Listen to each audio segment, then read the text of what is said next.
आज की ईवी सिर्फ व्हीकल नहीं रह गई है, ये गैजेट बन चुकी है। तो अगर ईवी की बात हो ही रही थी तो महिंद्रा की बात ना हो तो ऐसा हो नहीं सकता। महिंद्रा XEV9 भाई साहब, ये 30-32 लाख 33 लाख रुपए तक के प्राइस में आती है, इसके टॉप वेरिएंट। लोग इसको साइज और प्रेजेंस के लिए काफी अप्रिशिएट करते हैं और काफी खरीदते हैं, क्योंकि अंदर का स्पेस जो इस गाड़ी का है ना, वो BE6 से भी बहुत बेहतर है। बहुत लोग बोलते हैं कि जब आप इस कार को रोड पर देखते हो तो एक प्रॉपर बिग SUV वाली फील आती है, जबकि इसका डिजाइन कूपे वाला है। लेकिन एक इंटरेस्टिंग पॉइंट ये था कि एक कुछ लोग कंपेयर कर रहे थे इसको मार्केट के दूसरे SUV से, और आप कितना भी इसको कंपेयर कर लो, इसका कोई कंपैरिजन बनता ही नहीं है। और अगर आप इसे हैरियर EV से करोगे, एक्चुअली वो डिफरेंट कार है, ये डिफरेंट कार है, दोनों की लीग अलग है। अगर आप BE6 से कंपेयर करोगे जो इसी की छोटी बहन है, तो वो थोड़ी सी छोटी फील होती है, कॉम्पैक्ट फील होती है। तो बात करते हैं स्कोडा काइलैक की। देखो, कार तो ये टेक्निकली वेल बिल्ट है, ऑलमोस्ट जर्मन इंजीनियरिंग वाइब इसमें आती है। पॉकेट रॉकेट है, देखने में बहुत छोटी कार है, सॉलिड कार है, प्रीमियम फील देती है, ड्राइविंग स्टेबिलिटी भी अच्छी। कॉम्पैक्ट कार है, जो पहले कभी पोलो के लिए कहा जाता था, तो आज के डेट में वो काम काइलैक कर रही है।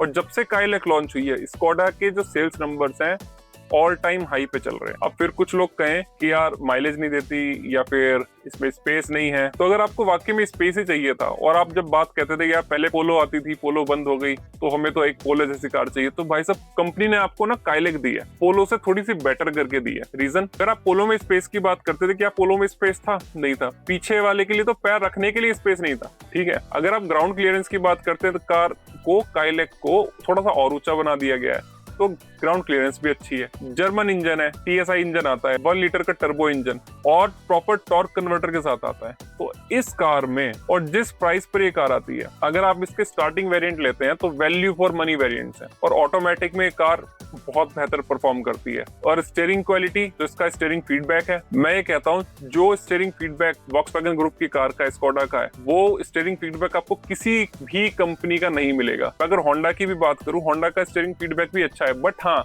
एज कम्पेयर टू वॉक्सवैगन, वो मैं उसमें से उसे एक नंबर थोड़ा कम ही रखूंगा। तो ये एक बेहतरीन कार है और इसके अंदर प्रॉपर जर्मन फील आता है। लेकिन प्रॉब्लम ये है कि कंपनी ने इसका प्रॉपर साइज नहीं बनाया। आज की डेट में जो दूसरी कंपनीज है, हुंडई है, कोई है, उसकी कार लोग ले लेते हैं, लेकिन SUV स्कोडा की कार नहीं ले रहे हैं, वॉक्सवैगन की कार नहीं ले रहे हैं। एक्चुअली वो साइज नहीं दे रहे हैं। जिस प्राइस पर आपको क्रेटा की कार मिलती है, आपको वहां पे आपको ज्यादा पैसे देने पड़ते हैं कुशाक के लिए, लेकिन फिर भी आपको क्रेटा से छोटी कार मिलती है। कुशाक का साइज बहुत छोटा है। Same thing happening everywhere with the German and Japanese thing. अब बात कर लेते हैं परसेप्शन की। लोगों का मानना है कि स्कोडा जैसी ब्रांड्स ने इनिशियल फेज में जब ऑक्टेविया जैसी मॉडल्स लाए थे, तो एक premium mid segment revolution create किया था।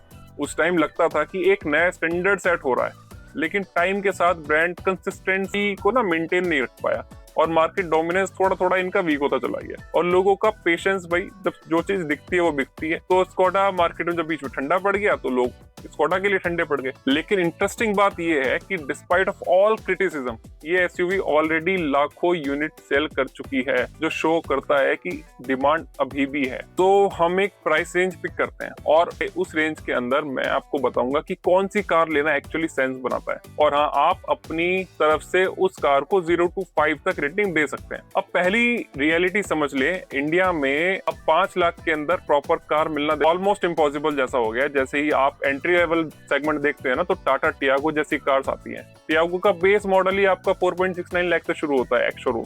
अब अगर इसमें RTO वगैरह सब ऐड कर दो कि लगभग 6 लाख रुपए के आसपास बैठती है, 6-6.5 के बीच। तो मतलब सिंपल सी बात है, अगर आप सोच रहे हो कि भाई 5 लाख रुपए में मुझे सॉलिड और मजबूत कार मिल जाए, तो वो तो पॉसिबल है नहीं। और ऑनेस्टली अगर मैं पर्सनल ओपिनियन दूं, तो 5 लाख के नीचे जो कार्स आती हैं, जैसे ऑल्टो K10 या और कोई, उनसे आप ज्यादा उम्मीदें करो ही मत, तो ज्यादा अच्छा है। तो पतले टायर आपको मिलेंगे, बिल्ड क्वालिटी आपको 0 स्टार वाली मिलेगी, परफॉर्मेंस के नाम पे कुछ है नहीं, फीचर्स कुछ मिलेंगे नहीं, तो कुल मिला के वेस्ट ऑफ मनी हो सकता है। अब आते हैं 5 से 10 लाख रुपए की रेंज वाली कार पर कि कौन सी कार 5 से 10 लाख रुपए के अंदर लेनी चाहिए। अगर आप मुझसे पूछेंगे तो बिल्ड क्वालिटी की टर्म्स में बेस्ट कौन सी हो सकती है, टाटा के नाम तो ऑटोमेटिकली आता ही है, टियागो या पंच सेगमेंट में काफी अच्छा कर रही हैं। लेकिन मैं कहूंगा अगर आपको सिर्फ 5 स्टार रेटिंग वाली कार चाहिए, एक सेफ कार चाहिए, डिसेंट फीचर्स चाहिए जो आपको लगभग डेली लाइफ में यूज हो, और आपको कंफर्ट चाहिए, और इसके अलावा आप राइड क्वालिटी कैसी होगी उससे थोड़ा सा कॉम्प्रोमाइज कर सकते हैं।